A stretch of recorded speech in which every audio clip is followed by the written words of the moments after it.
All right, so welcome to becoming radically AI pilled. We're going to keep reading Situational Awareness by Leopold Aschenbrenner.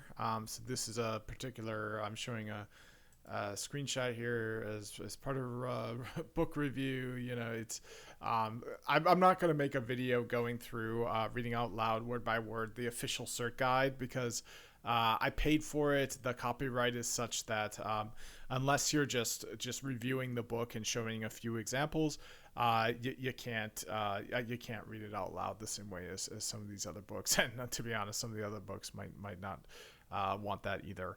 But this is just a public website. I downloaded the PDF. You can go to situational-awareness.ai, and you can see the whole thing. So there's no restrictions, no copyright, anything like that on this. And it's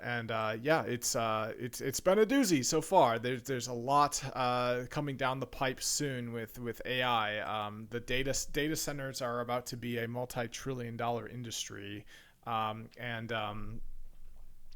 the capabilities of AI are about to expand by an order by two orders of magnitude. Um, Now, one thing that AI is already doing is AI is helping me study for this new exam, and it gave me the idea of building a memory palace, a physical memory palace. A memory palace is a memory technique, and basically, I turn my apartment into a memory palace by printing out cheat sheets and taping them in certain rooms and then within certain areas of my room. So the book I'm reading, it has 5 parts, and as part of a book review and showing a particular quote from the book, as part of that, which is stated is an exception to the copyright. We can see they have memory tables in there. So I'm going through with ChatGPT and I'm having it, build these tools for me to learn. So we can see already the capabilities of ChatGPT are very, very advanced. And it's going to get so far more advanced than that by the year 2027 that it's what we're seeing today. It's going to be unrecognizable from this. It's going to look nothing like this. It'll look more like a remote worker, according to the author.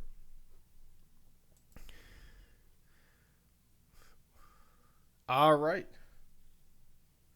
so there we go. So situational awareness. We're on page 115. This is aligning somewhat superhuman models.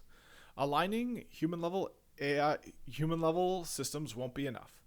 Even with the first systems that can do automated AI research, such as start the intelligence explosion, will likely already be substantially superhuman in many domains. This is because AI domains are likely to be somewhat spiky. By the time AGI is at human level, at whatever a human AI researcher slash engineer is worst at, it'll be superhuman in many other things. For example, perhaps the ability for AI systems to effectively coordinate and plan lags behind, meaning that by the time the intelligence explosion is in full force, they'll probably already be superhuman coders submitting million line pull requests in new programming languages they devised, and they'll be superhuman at math and machine learning. And then that's not to mention that they'll be available to work around the clock. That's a big one too. Just my chat buddy, I've been using ChatGPT, as if I were calling someone, as if I were calling a mentor. I call it and I talk to it on the phone. That's a feature it has nowadays, and when it's always available. I never have to work on scheduling a time. I'm never short for time. That's a superpower right there. These early intelligence explosion systems will start being unless when it says that I ran out of my for the day. These early intelligence explosion systems will start being quantitatively and qualitatively superhuman, at least in many domains. But they'll look much closer to the systems we have today in terms of architecture, and the intelligence gap we need to cover is much more manageable. Perhaps if humans trying to align true superintelligence is like a first grader trying to supervise a PhD graduate, this is more like a smart high schooler trying to supervise a PhD graduate, which I imagine would go very, very well, to be honest. I feel like neither of them need that much supervision. But a better way to think of it is imagine a human trying to supervise an orangutan. The orangutan's going to cause all sorts of destruction if it's not properly properly supervised. And now imagine that the orangutan is put in charge. That's kind of where we're headed. All right, so more generally, the more we can develop good science now, the more we'll be in a position to verify that things aren't going off the rails during the intelligence explosion. Even having good metrics we can trust for superalignment is surprisingly difficult. But without reliable metrics during the intelligence explosion, we won't know whether pressing on is safe or not. Here are some of the main research bets I see for crossing the gap between human level and somewhat superhuman systems. Evaluation is easier than generation. We get some of the way for free because it's easier for us to evaluate outputs, especially for egregious misbehaviors, than it is to generate them ourselves. For example, it only takes me months or years of hard work to write a paper, but only a couple hours to tell if a paper someone has written is any good, although perhaps longer to catch fraud. Exactly.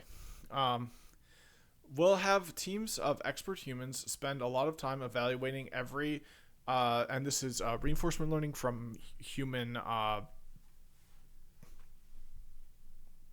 feedback.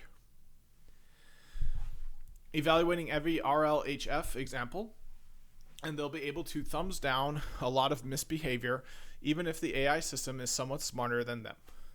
That said, this will only take us so far. GPT-2 or even GPT-3 couldn't detect nefarious GPT-4 reliably, even though evaluation is easier than generation. Scalable oversight.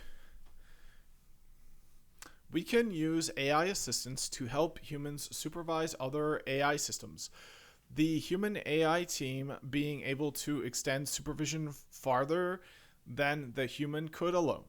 For example, imagine an AI system generates 1 million lines of complex code.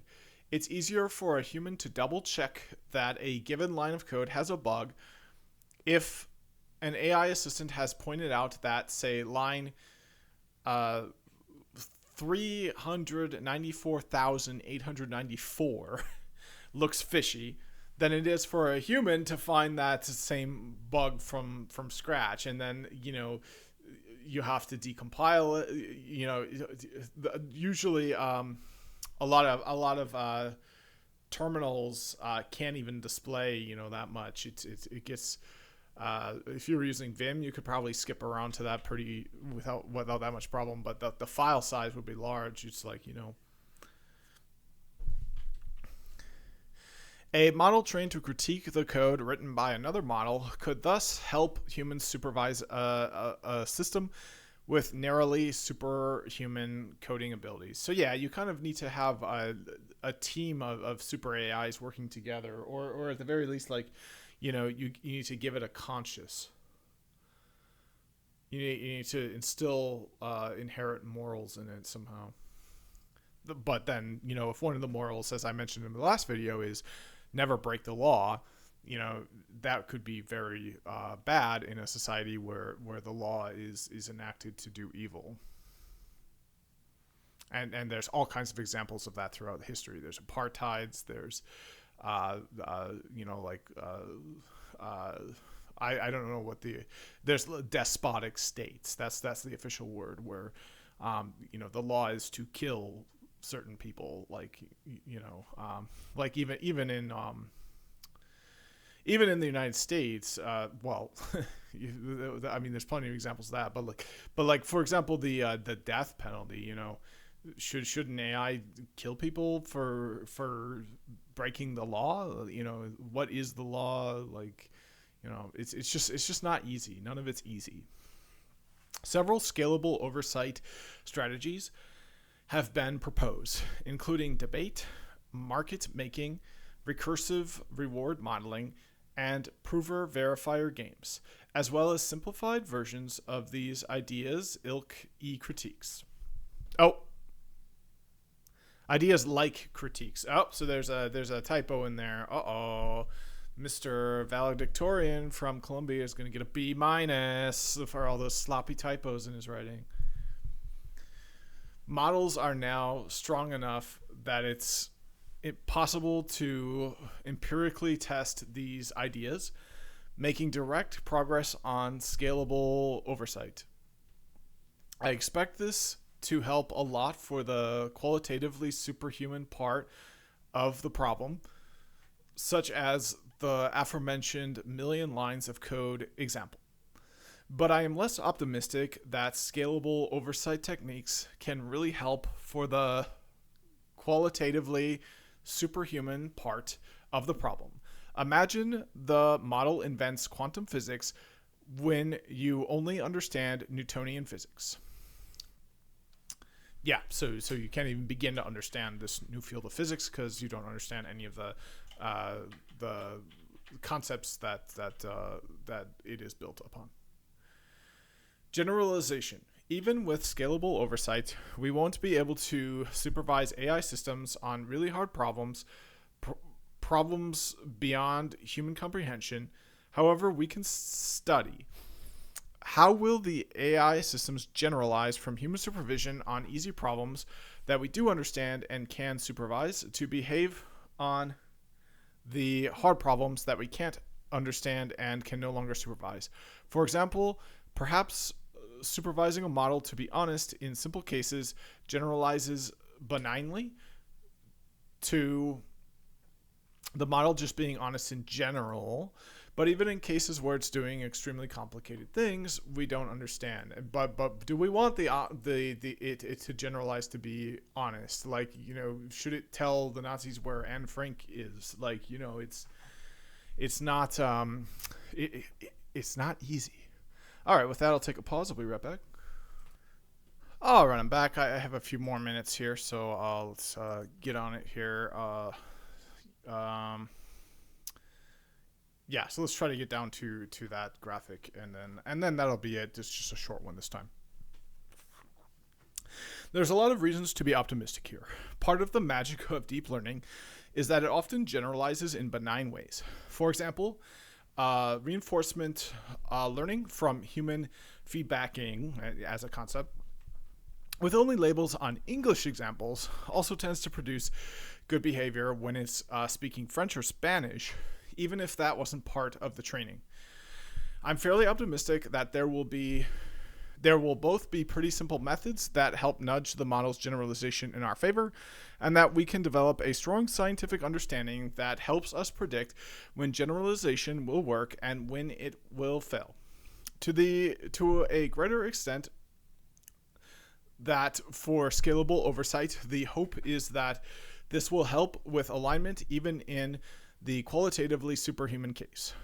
Here's another way of thinking about this. If a superhuman model is behaving, say breaking the law, which remember, we want it to break the law depending on what the law is, intuitively the model should already know that it's breaking the law.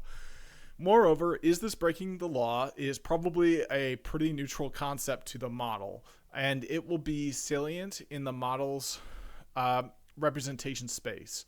One question is then, can we summon this concept from the model with only weak supervision? I'm particularly partial to this direction and perhaps biased because I helped introduce this with some recent work with some colleagues at OpenAI. In particular, we studied an analogy to the problem of humans supervising superhuman systems. Can a small model align a larger, smarter model? We found that generalization does actually get you across some, but certainly not all, of the superintelligence gap between supervisor and supervisee. And that in simple settings, there's a lot you can do to improve it. Interpretability. One intuitively attractive way we'd hope to verify and trust that our AI systems are aligned is if we could understand what they're thinking. For example, if we're worried that AI systems are deceiving us or conspiring against us, access to their internal reasoning should help us detect that. By default, modern AI systems are inscrutable black boxes.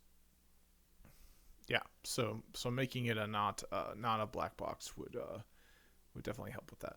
But that's it. Just a short one this time. So come back to read the rest of the PDF. So thanks for watching, and see you in the next one.